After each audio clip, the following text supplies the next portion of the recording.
How's it going, guys? It's your boy Shawnee Boy.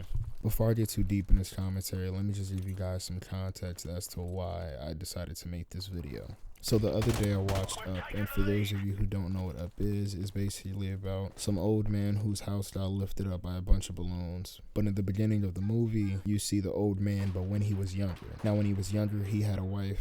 Him and his wife had always dreamed of going to Paradise Falls, some luxurious place that no one's ever heard of. But as they got older, they just set it aside to say, oh, we'll go later. By the time the man realized that they had been pushing it off too much, the old man had purchased the plane tickets for the ride to get to Paradise Falls. Upon him and his wife going to the top of the hill, the wife collapsed. When the wife collapsed, you see the man sitting next to his wife in a hospital bed. Then the next scene after that is that same man sitting next to his wife while she's in a casket. There was no one else at the funeral. After the funeral, he walked home by himself.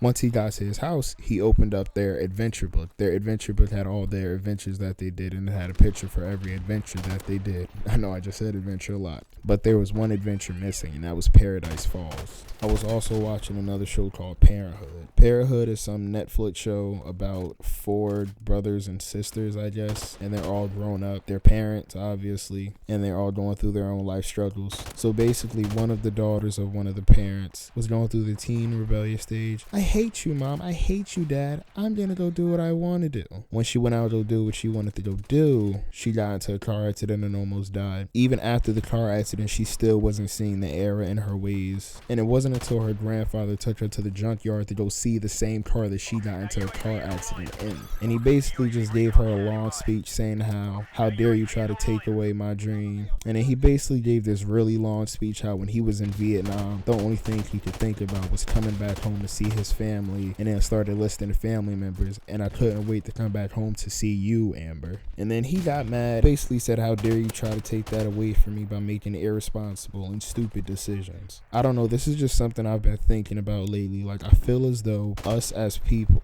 I don't know, I've just been having this thought lately that we as people, that we as a human race are just so contempt to our everyday lives. We always dream and fantasize about what we could do or what we want to do, but instead we'll say we'll do it later and we never do it. I don't really believe in New Year's resolutions because people can't really stick to them. I really don't have a New Year's resolution, but something I want to do is just work on me myself.